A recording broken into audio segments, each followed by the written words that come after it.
नमस्कार साथियों, एग्जाम दोस्त प्लेटफॉर्म पे आपका स्वागत है। एक बार फिर से मैं खेमेंद्र आपका स्वागत करता हूँ। उम्मीद करता हूँ आप लोगों की तैयारी बहुत ही बढ़िया तरीके से चल रही होगी। तो यहाँ पर एक बार फिर से मैं आपके सामने आ चुका हूँ और आज हम लोग क्या कर रहे हैं बेटा, हम लोग कवर कर रहे हैं यूपीपीसीएल जेई के लिए या फिर किसी भी अन्य एग्जाम के लिए अगर आप टारगेट कर रहे हैं तो फिर ट्रांसफॉर्मर कंस्ट्रक्शन बहुत ही क्रिस्प और जल्दी हम लोग इसको पढ़ने वाले हैं।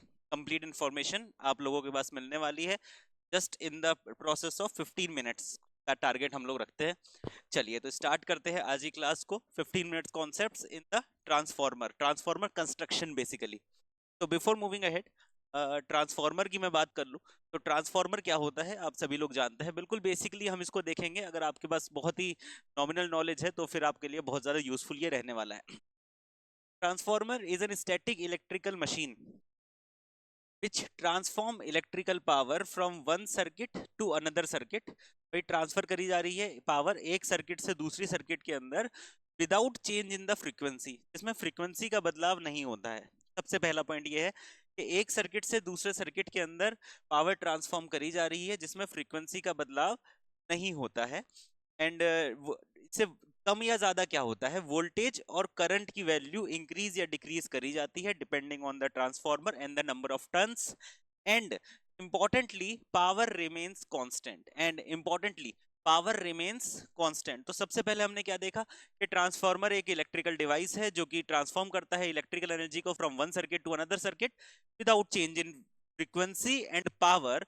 एंड कौन सी चीजें बदलती है, देखो मैं लिख भी देता हूँ यहाँ पे।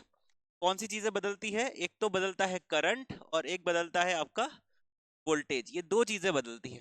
ठीक बात है। सबसे पहली बात, अगर मैं बात करूं यहाँ पर कि स्टेप अप ट्रांसफॉर्मर और स्टेप डाउन ट्रांसफॉर्मर, ये दो तरीके के ट्रांसफॉर्मर हम लोग देखते हैं। तो एक होता है आपका step up transformer. Step up transformer जिसमें output voltage V output is more than V input, ये हम कह सकते हैं। Output voltage V output is more than V input, ये हम कह सकते हैं। और सिमिलरली अगर हम आउटपुट की करंट देखें स्टेप अप ट्रांसफॉर्मर में तो वो कम होगी as compared to input current. Output current I output will be less than I input. काफी अंदर डिटेलिंग है, उसको आगे तक देखे थे, अभी बेसिक बेसिक देख रहे हैं। एक होता है step down transformer. Step down transformer क्या करता है बेटा, output is less than the input voltage and similarly current वहां पर क्या हो जाएगा, आउटपुट का ज्यादा हो जाएगा as compared to the current of input. तो ये हमने एक क्लासिफिकेशन देखी out step up transformer step down transformer की। अब तो ये तो बेसिक हो गया। अब चलो सीधे चलते हैं इसके कंस्ट्रक्शन के ऊपर। अगर हम आगे बात करें इसकी कंस्ट्रक्शन की तो दो तरीके का इसमें कंस्ट्रक्शन किया जाता है, उसको यहाँ पे समझ लेते हैं। तो बेसिकली हम लोग यहाँ पे कंस्ट्रक्ट कर रहे हैं एक ट्रांसफॉर्मर को। और ट्रांसफॉर्मर कंस्ट्रक्शन में सबसे इंपॉर्टेंट पार्ट आता है कि ट्रांसफॉर्मर के अंदर क्या है। तो ये वाला जो पोर्शन आप लोग देख देख रहे हैं ये बेसिकली ट्रांसफॉर्मर के अंदर वाला पोर्शन आप लोग कह सकते हैं। इसमें दो तरीके से हम इसको डिफाइन करते हैं। एक होता है कोर टाइप ट्रांसफॉर्मर जिसके अंदर देखो यहाँ पे अगर आप देख पा रहे हो ध्यान से तो यहाँ पर एक इस तरीके की चैम्बर यहाँ पे बना हुआ है। इस तरीके का चैम्बर ये बना हुआ है, this is the core type transformer. और ईट शेल टाइप ट्रांसफॉर्मर में जो सेक्शन बना हुआ है ये करीब करीब इस तरीके का है। देखो जो ब्लिंक करेगा अभी पता चलेगा आपको। एक ये हो गया कोर टाइप ट्रांसफॉर्मर और एक हो गया शेल टाइप ट्रांसफॉर्मर। हम ये कहते हैं कि शेल टाइप ट्रांसफॉर्मर में, अच्छा ये बीच वाली चीजें क्या है, ये वाली चीजें क्या है, ये वाली चीजें क्या है, ये है वाइंडिंग्स जो आपने लपेटा हुआ है वाइंडिंग इस शेल के आसपास में। ठीक है ना। यहाँ पर ये चीज ये चीज ये चीज और ये चीज हमारी वाइंडिंग है। क्लियर बात है, इतनी बातें सिंपल सी क्लियर हो गई। नाउ ये जो पूरा सेगमेंट हम बना रहे हैं इस पूरे सेगमेंट को डुबाया जाता है। सर डुबाया जाता है, ऐसे कैसे डुबाया जाता है, एक टैंक के अंदर डुबाया जाता है जिसके अंदर ऑयल फिल्ड होता है, जिसके अंदर ऑयल फिल्ड होता है। अच्छा यहाँ पर भी कुछ चीजें हैं जो मैं आपको खास तौर पर बताना चाहता हूँ कि ये जो कोर टाइप ट्रांसफार्मर आप देख रहे हैं कि अंदर की तरफ लो वोल्टेज वाइंडिंग लगती है और बाहर की तरफ हाई वोल्टेज वाइंडिंग लगती है। अंदर की तरफ लो वोल्टेज वाइंडिंग लगाने का क्या पर्पज है सर, क्योंकि देखो यार अगर हाई वोल्टेज वाइंडिंग अगर मैं पास में लगा दूंगा मैं इस ट्रांसफार्मर कोर के तो मुझे ज्यादा इंसुलेशन की रिक्वायरमेंट होगी। तो इंसुलेशन रिक्वायरमेंट को रिड्यूस करने के लिए हाई वोल्टेज वाइंडिंग को दूर लगाया जाता है। सिंपल बात है। जो मैं बातें बोल रहा हूँ ये एक एक एग्जाम्स का क्वेश्चन है तो ये सब बातें नोट कर लेना। ये जो कोर बनती है ये कैसे बनती है, इस कोर के अंदर कौन कौन से लॉसेस होते हैं। There are two type of major losses जो इस कोर के अंदर होती है। एक होता है एडी करंट लॉस और एक होता है हिस्टैरिसीस लॉस। अब एडी करंट लॉस क्या होता है? Eddy current loss is the electrical property of magnetic material. इस कोर के अंदर अगर परपेंडिकुलर डायरेक्शन में करंट फ्लो या फिर सर्कुलेटिंग करंट फ्लो हो जाता है, उसे बोलते हैं एडी करंट। उसकी वजह से लॉसेस होते हैं, उसको बोलते हैं एडी करंट लॉसेस। बात समझ में आ गई? एडी करंट लॉसेस को रिड्यूस किया जाता है by providing laminations, by providing the laminations. अब ये इसको बनाया जाता है किस फॉर्म में? ऐसे बार कोर हम यूज नहीं करते, हम स्ट्रिप्ड कोर यूज करते हैं। पतली पतली स्ट्रिप्स होती है, उनको एक के ऊपर एक लगाया जाता है, एल शेप की स्ट्रिप्स को, और साइड में यहाँ पे हम लोग क्या कर देते हैं, चारों कोनों पे बेसिकली स्क्रू टाइट उसको कर देते हैं, और बीच में हम पेपर ऑफ वार्निश लगाते हैं, लेयर ऑफ वार्निश लगाते हैं इन एज द इंसुलेशन। अब इंसुलेशन लगाने का बेसिक पर्पस ये होता है कि जो करंट बिल्कुल परपेंडिकुलर फ्लो हो रहा है वो करंट रुक जाए, वो होता है एडी करंट। तो बात समझ में आ गई कि नहीं आ गई कि कंस्ट्रक्शन क्यों इंपॉर्टेंट है एडी करंट लॉसेस को रिड्यूस करने के लिए? दूसरी बात ये आ गई हिस्टैरिसीस लॉसेस। हिस्टैरिसीस लॉसेस क्या होता है? Hysteresis loss is the magnetic property of magnetic material. Magnetic property of magnetic material में हिस्टैरिसीस लॉस आपका होता है। बेसिकली अगर किसी भी मैग्नेटिक मटेरियल में मैग्नेटाइजेशन और डीमैग्नेटाइजेशन समान नहीं है तो उसके अंदर हिस्टैरिसीस लॉस होगा। मैग्नेटाइजेशन और डीमैग्नेटाइजेशन समान नहीं है तो उसके अंदर हिस्टैरिसीस लॉस होगा। अगर वो हिस्टैरिसीस लॉस इसके अंदर हो रहा है तो उसको कम कैसे किया जाए? ऐसे एलिमेंट का उपयोग करके जिसका हिस्टैरिसीस लूप कम होता है। और ऐसा एलिमेंट कौन सा होता है?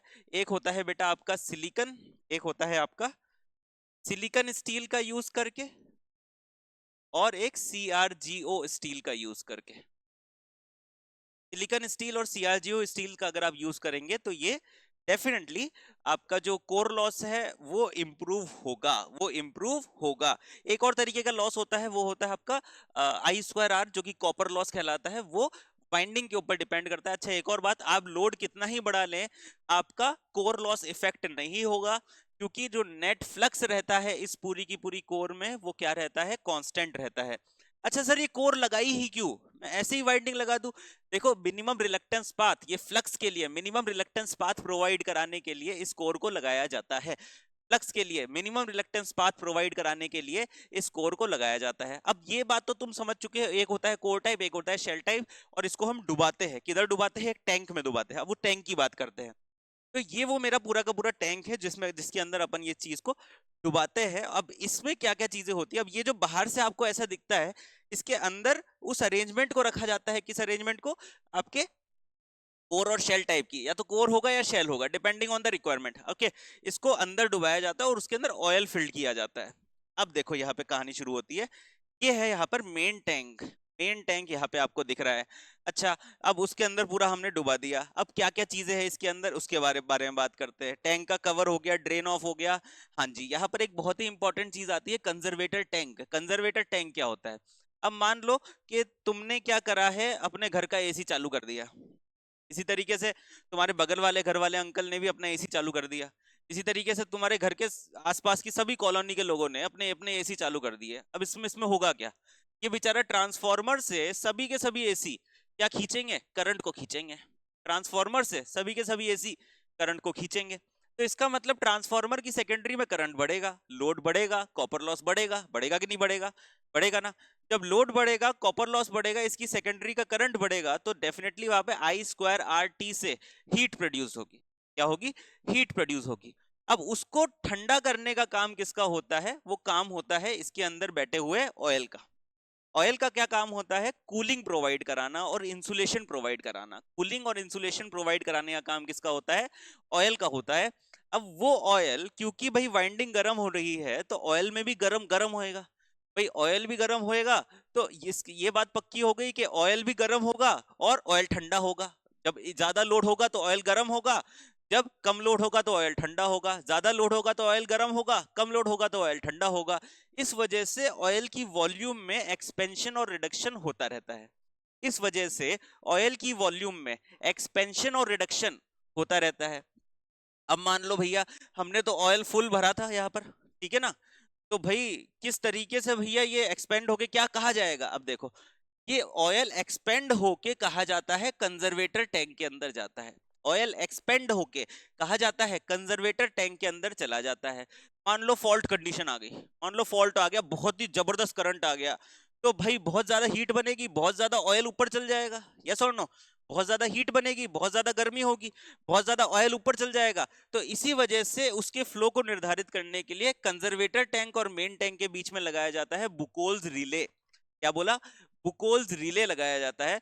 Buchholz relay is placed in between the conservator tank and main tank. और अगर बुकोल्स रिले ने बोल दिया कि भैया ये तो फॉल्टी कंडीशन है, भैया सर्किट स्विच ऑफ कर दो, तो सर्किट को स्विच ऑफ कर दिया जाता है with the help of circuit breaker. Buchholz relay में बहुत सारे क्वेश्चन बनते हैं, वो भी कंस्ट्रक्शन का पार्ट ही आ जाता है। बुकोल्स रिले आपका 500 केवीए से ऊपर यूज किया जाता है, पॉइंट नंबर 1। बुकोल्स रिले आपके इंटरनल फॉल्ट्स ऑफ ट्रांसफार्मर के लिए होता है, पॉइंट नंबर 2। बुकोल्स रिले में एक गैस एक्चुएटेड रिले होता है, point number 3। Buchholz relay is used for oil immersed transformer, point number 4। ये चारों अलग अलग क्वेश्चन अलग अलग एग्जामिनेशन में पूछे जा चुके हैं, इसलिए मैंने ये सारे क्वेश्चन आपको बता दिए हैं। तो ये सारी बात हो गई कंजर्वेटर टैंक की। अब देखो यहीं पर बात करते हैं हम ब्रीदर की, ये भी बड़ा इंटरेस्टिंग है। पहले ब्रीदर से पहले बुशिंग्स देख लेते हैं। देखो, करंट एंटर करने के लिए और करंट निकालने के लिए बुशिंग्स का प्रयोग किया जाता है। बुशिंग्स का प्रयोग किया जाता है करंट एंटर करने के लिए और करंट निकालने के लिए। अच्छा, इसमें ना इस तरीके के पोर्कलेन के इंसुलेटर्स लगे होते हैं। जितने ज्यादा इंसुलेटर उतनी ज्यादा वोल्टेज, इस बात का ध्यान रखना। जितने ज्यादा इंसुलेटर उतनी ज्यादा वोल्टेज। इसमें एक और चीज होती है, इसमें ये कंडक्टर का एरिया ऑफ क्रॉस सेक्शन भी होता है। जो जिसका एरिया ऑफ क्रॉस सेक्शन ज्यादा उसमें करंट ज्यादा, जिसका एरिया ऑफ क्रॉस सेक्शन ज्यादा उसमें करंट ज्यादा। अब यहाँ पर कूलिंग ट्यूब्स रखी गई है। ये कूलिंग ट्यूब्स क्या है? जो ऑयल है ना उसको ठंडा करने के लिए लगाई जाती है। अब बात करते हैं इंपॉर्टेंट चीज, जो कि आपका क्या है? ब्रीदर है। नेक्स्ट चीज इस क्या है आपकी? ब्रीदर। ये बड़ा इंटरेस्टिंग है, इसको समझते हैं। अब होता क्या है कि डेफिनेटली जब आपका टैंक, ये कंजर्वेटर टैंक में भाई ऑयल बढ़ रहा है, तो ऑब्वियसली इसके अंदर की जो हवा है, हवा भी तो होगी ना इधर। पहला केस मान लो कि खाली है, ठीक है। दूसरे केस में यहाँ पे ऑयल बढ़ रहा है, तो यहाँ की एयर जो है उसको बाहर जाना पड़ेगा, नहीं तो भाई अंदर दबाव बहुत बढ़ जाएगा और टैंक फट जाएगा। तो हम क्या करते हैं, ये कंजर्वेटर टैंक में से हवा बाहर जाने के लिए हम रास्ता निकालते हैं थ्रू अ पाइप। ओके, एक पाइप के थ्रू हमारी एयर बाहर जाती है। अब मान लो जो कंजर्वेटर टैंक आधा भरा हुआ था, अब ऑयल मेरा कम हो रहा है। ऑयल कम होते होते यहाँ आ गया। अब एयर आनी भी चाहिए, नहीं तो प्रेशर इंबैलेंस हो जाएगा। अब एयर आती कहाँ पे है? वही उसी पाइप में से आती है। अब मान लो बाहर आ रही है बारिश, बाहर आ रही क्या है? बारिश आ रही है। और जो एयर अब अंदर आ रही है मेरे टैंक के अंदर, कंजर्वेटर टैंक के अंदर, और बाहर का जो बारिश का पानी है वो उस पाइप के थ्रू अंदर ना आ जाए, उसी रीजन की वजह से यहाँ पे लगाते हैं ब्रीदर को। ब्रीदर क्या करता है? जो एयर बाहर से अंदर की तरफ आ रही है ना, उसमें से मॉइस्चर कंटेंट को हटा देता है। उसमें से मॉइस्चर कंटेंट को हटा देता है। ब्रीदर कुछ इस तरीके से आपका दिखता है। अब यहाँ पर क्वेश्चन ये बनता है कि ब्रीदर में कौन सा एजेंट हम लोग यूज करते हैं टू रिमूव द मॉइस्चर।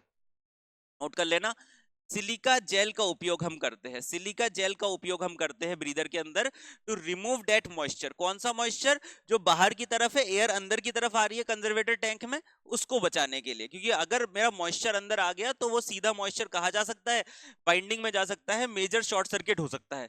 तो हम लोग ऐसा नहीं चाहते हैं। क्लियर बात है? तो सिलिका जेल का उपयोग करते हैं हम ब्रीदर के अंदर, ताकि हम मॉइस्चर कंटेंट को कम कर सके। उसके बाद एक और बात आती है कि कलर क्या होता है इसका। देखो, अगर नया सिलिका जेल है, बिल्कुल फ्रेश है, तो उसका कलर होगा ब्लू। और अगर डिकेड है, पुराना है, तो उसका कलर होगा पिंक। तो ये पिंक कलर पुराने का है, डिकेड, और नए का क्या है? ये ब्लू कलर है। न्यू के लिए ब्लू कलर यूज किया जाता है। तो ये कुछ कुछ पोर्शन है जो कि हमने कंस्ट्रक्शन के यहाँ पे देखे हैं, ट्रांसफॉर्मर के। एंड आई थिंक कि आप लोगों के लिए ठीक ठाक इन्फॉर्मेशन हमने प्रोवाइड करा दी है बहुत ही छोटे टाइम में। Bushings, breather, conservator, main tank, सारी चीजें हमने बता दी है, वाइंडिंग बता दी है, और लॉसेस भी थोड़े बहुत यहाँ पे डिस्कस कर लिए हैं। तो I think this is it for the day, and this is it for the session. I really hope कि ये जो शॉर्ट सीरीज हम लोग लेकर आ रहे हैं आप लोगों के लिए जरूर फायदेमंद रही होगी। तो अगर आप प्रिपेयर कर रहे हैं किसी भी एग्जामिनेशन के लिए, डेफिनेटली आप हमारे कोर्सेज को चेकआउट कर सकते हैं, डिस्क्रिप्शन में लिंक है। एंड डेफिनेटली इसी तरीके के और भी सेशंस आप लोगों के लिए आने वाले हैं बहुत जल्दी, और बहुत ही कम समय में बहुत अच्छी इंफॉर्मेशन आप लोगों को मिलने वाली है। मैं मिलता हूँ आपसे अगली क्लास में, तब तक के लिए अपना ध्यान रखिए, अच्छे से पढ़ाई करते रहिए। धन्यवाद।